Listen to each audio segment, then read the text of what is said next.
Hey guys, welcome back to the Human Condition. This video is another video in our astrology series. This one is what does it mean to be a Scorpio Ascendant? I'm sorry I've been gone for such a long time. I just got a new job recently, so taking up like 5 days a week, pretty crazy. So I haven't had as much time, but I'm hoping to get back into the daily grind, or at least a couple more videos out a week. So yeah, but this video is on what does it mean to be a Scorpio Ascendant using the whole house system.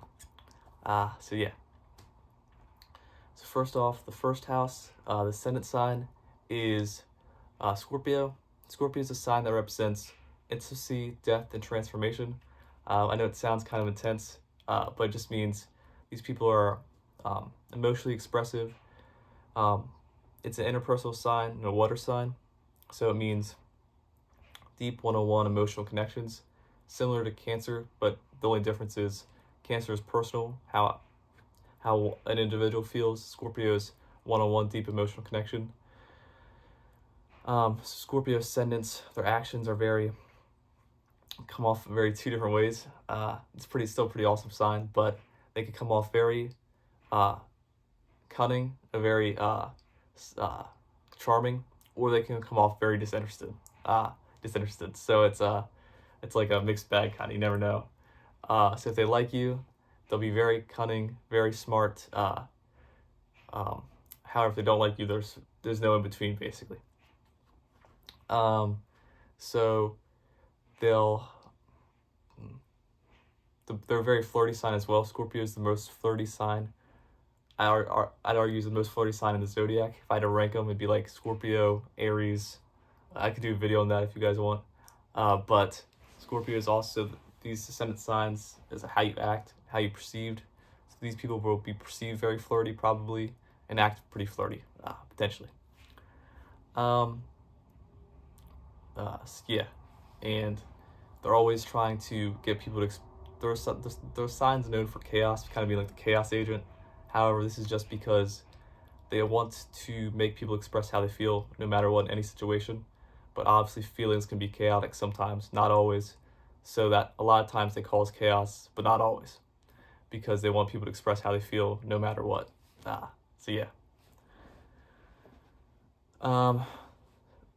Second house is for Scorpio ascendants is love and money, finances, and friend groups. So this potentially suggests it being in Sagittarius suggests the sign of learning new things, traveling, and philosophy. They achieve a lot of their friends and friend groups and financial wealth potentially from traveling, or just from their unique mindsets since Sagittarius is in knowledge, so they might be very intelligent.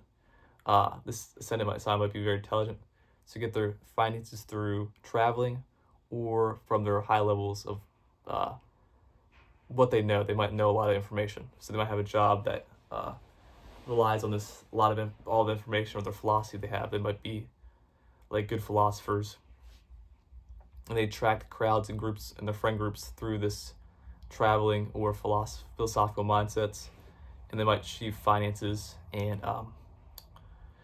wealth through this avenue.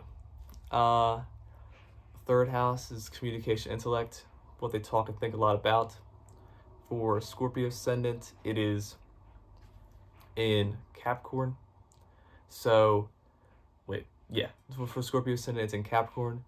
So what they're thinking a lot about is Capricorn's about reputation, hard work, career, future, and success.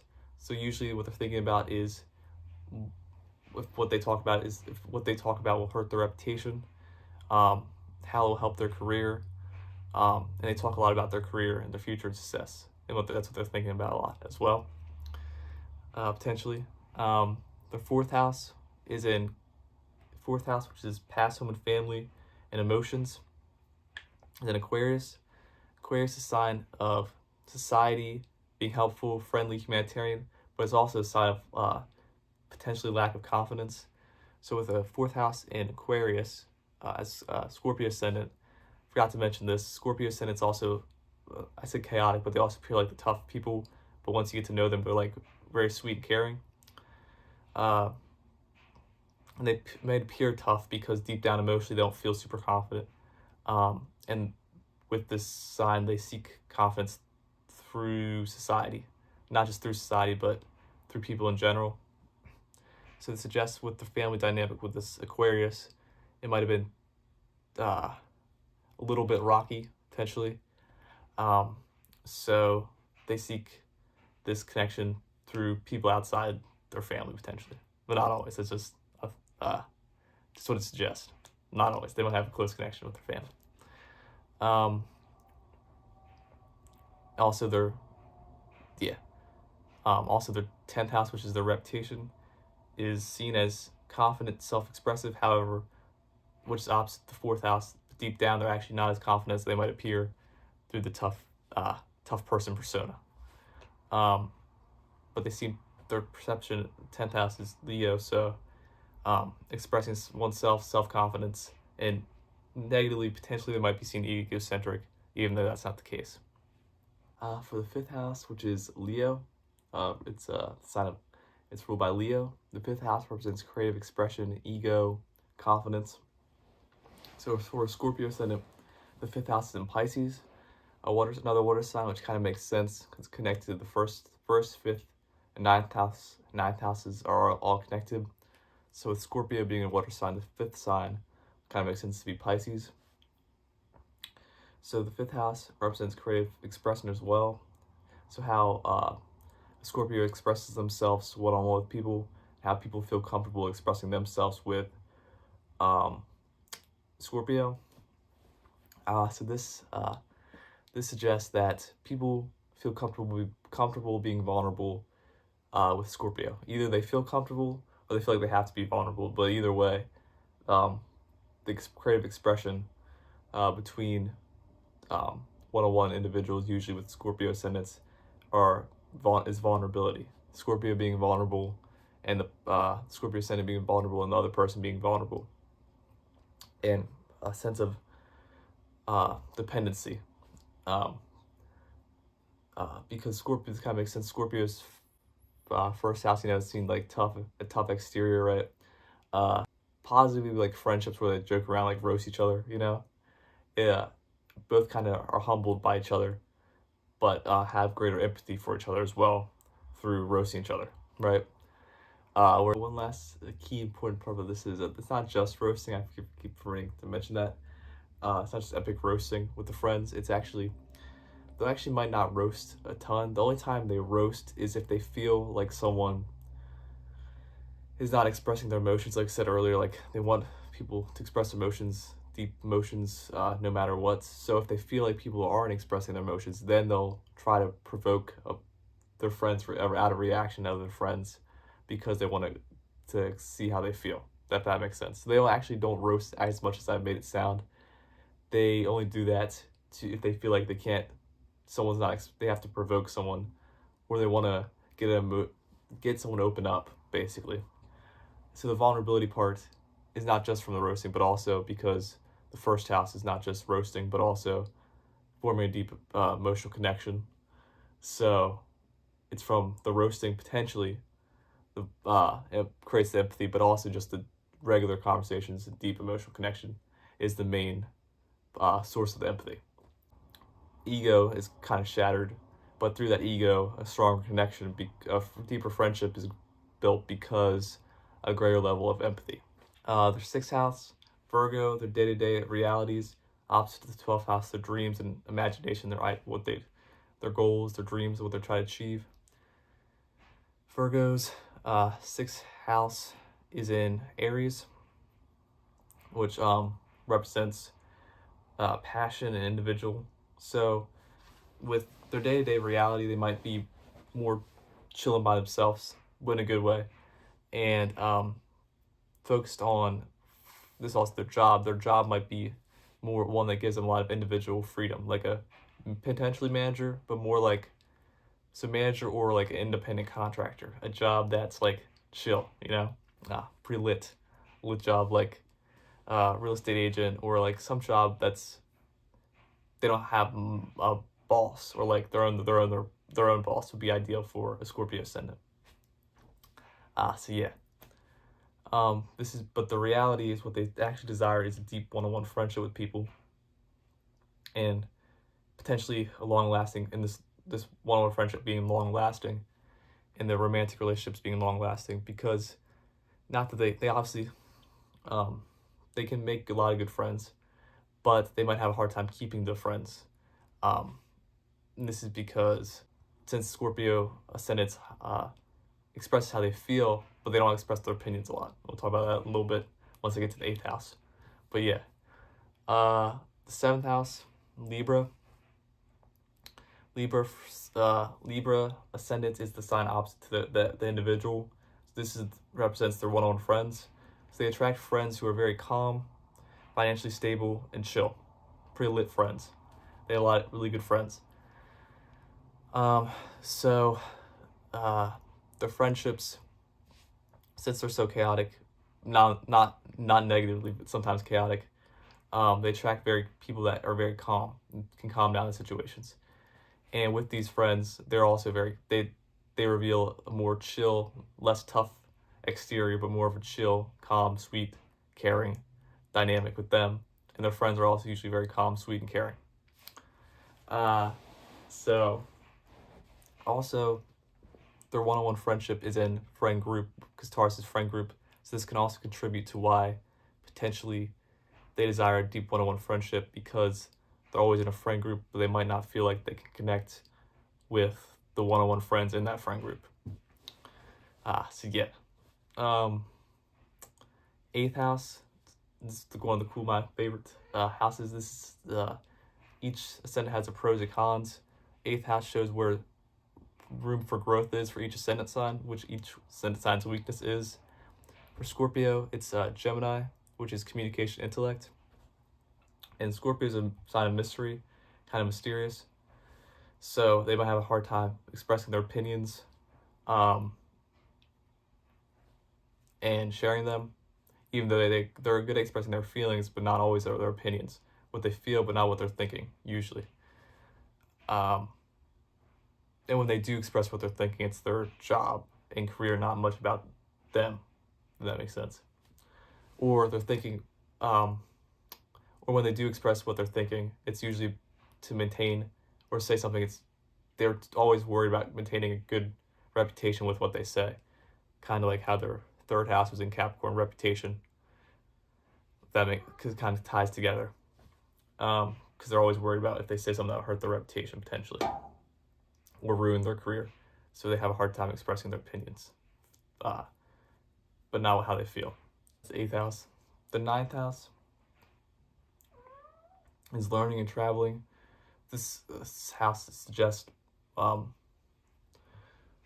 ascendant signs why they travel and where they get a lot of their information from. So Scorpio's 9th house is in Cancer, which is past home and family. So this suggests that Scorpio ascendant, like most water ascendants, don't like to travel a ton, because like Cancer, Scorpio, they're all like more mysterious and kind of like homebody, family. That's all what water signs kind of represent: mystery, relationships, stuff like that. So with the 9th house in Cancer, when they do travel, it's usually with their family or based off how they feel. So if they don't feel like traveling, they're just like, I'm canceling plans. Or they get like a spontaneous feeling. They're like, I really want to travel. They kind of just like jump right to it, type of thing. Very based on how they feel, not like a sign like 9th house and Earth sign. It'd be very spontaneous rather than very planned or structured. Kind of how they travel. Knowledge, a lot of their knowledge comes from their family, or through expressing how they feel, which makes sense because 1st house, 5th house, and 9th house are linked. And so Scorpio desires people to express themselves. Most expressions between them and an individual are how they feel. Through this expression, they gain knowledge of emotions, or how people feel. So they know a lot about the emotional state of most individuals they meet, whereas other signs might know other information about the individuals. They know a lot about how people feel and about potentially their families, and that's what they talk a lot about. potentially as a Scorpio Ascendant. 10th house, reputation, career, hard work, determination. The reputation, I talked about this earlier, but is Leo. So they might seem very confident. Potentially for careers, they might be good actors, jobs, commentators, jobs where they express themselves. That might be good, a job for them. They might be seen positively confident leaders, expressing themselves. Negatively, kind of goes back to like job being a manager potentially, or independent job, a job where they're seen as leaders. Only negative thing is Leo's also such of egocentric, being egocentric, so they might be seen as egocentric potentially sometimes, but not always. So yeah, and then 11th house is society. So the role they play in society with this ascendant sign, usually how they view society, how society views them. So their 11th house is in Virgo, which is the job force, also hard work, and small talk. So society views them as someone who is hardworking, job-oriented, hardworking, and communicative, but they view them more as someone who doesn't necessarily share their opinions a ton, but is good with work-related communication, small talk, potentially. And they view society as a place where people are meant to work hard, have good small talk, and focus a lot on their jobs. And this is kind of connected with their other air sign placements, like their 7th house being in their friends being very financially stable, and their communication intellect being about their career and their reputation. They're all kind of connected to the 11th house. And then finally, their 12th house, their dreams and desires. Talk about this bit, but it's Libra. So they have a lot of good friends. They make a lot of good friends, but a lot of times they hang out with them in groups, and they have a hard time having long-lasting friendships potentially. And so they desire long-lasting friendships, one-on-one friendships, and maybe a long-lasting romantic relationship. But they might get like a lot of small relationships, because Scorpio is a very flirty sign, and but very caring and emotionally caring sign as well. They're very good people to rely on, good confidants to have, because they can keep secrets, because they keep a lot of secrets from other people, about themselves from other people, but they're also good people to keep secrets, their friends' secrets as well. So yeah, this is what does it mean to be a Scorpio Ascendant. I hope you guys enjoyed this video. Sorry again, it's been a while. Definitely going to try to get back to the grind of making videos, if not every day, every couple of days. So yeah, as always, thanks again for watching. Like, subscribe if you want. I love you guys, and I'll see you in the next one.